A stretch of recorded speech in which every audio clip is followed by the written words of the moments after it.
Hello, financial coaches. This is Erica again, this time with your application for emergency assistance. This one is a little bit shorter, a little bit more straightforward. So we'll start off right at the top with the applicant's name, and we're going to pretend that Mary Smith is back. She still needs assistance. She got some utility assistance in our previous video. So today's date is still November 11th. Financial coach. I am her financial coach today. And her monthly rent is $700. And the reason we ask for the monthly rent, even if they're not necessarily requesting rental assistance, is because the amount of assistance is based on 2 times their monthly rent.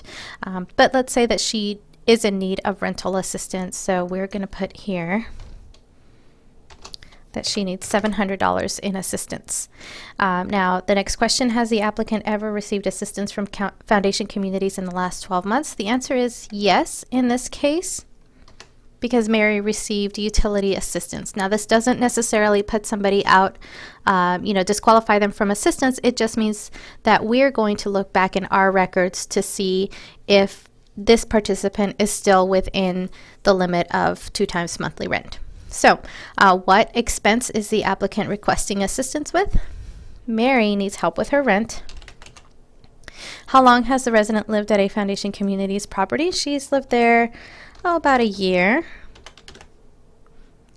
And is the applicant a Foundation Communities employee?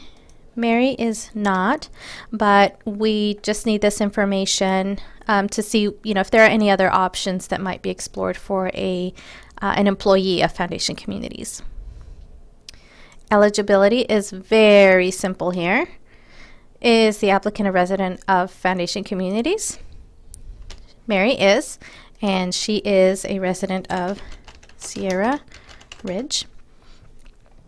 And again, we want to describe the reason in detail. I'm not going to type that all in right now, but we know that Mary lost her job and hasn't been able to find another job, and she's currently looking for work and is filing for unemployment, but nothing has come through yet.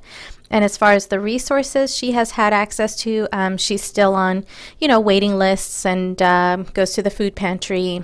She did borrow money from her relatives to pay last month's rent, but now this month's rent is overdue, and she still does not have a new job, so she is in pretty desperate need of the assistance.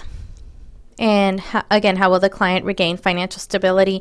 Well, she's going to continue to look for work. She will go to her unemployment appointment and just keep trying to replace the income that she has lost.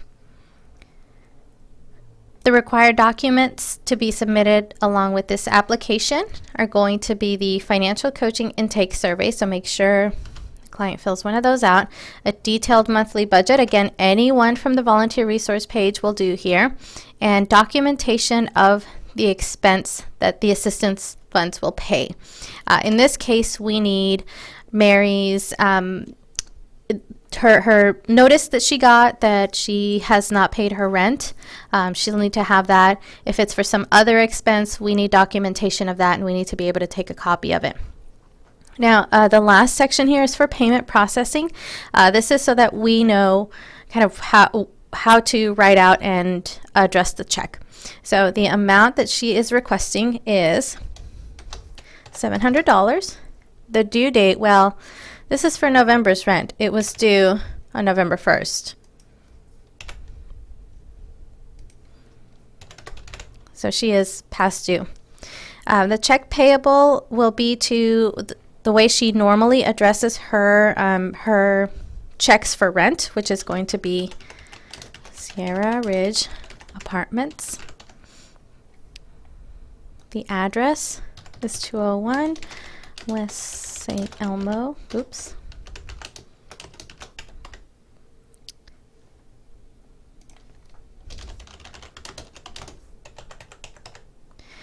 And the account number, in this case, it's going to be an apartment number, so let's just say she lives in apartment number 111. And that is the end of this application. We will internally process these within about 2 business days, and checks will be mailed directly to the company to which the amount is due. And in the case of rental assistance, well, we have internal ways to process that. At the very bottom of the page, there is a section that is just for Foundation Community staff, and that's just for us to keep track of where these funds will be coming from. So you don't need to worry about putting anything there. Now that you're done, take this application, the financial coaching intake survey, the monthly budget, and the documentation of the expense to the greeter, and we will take it from there. Thank you very much.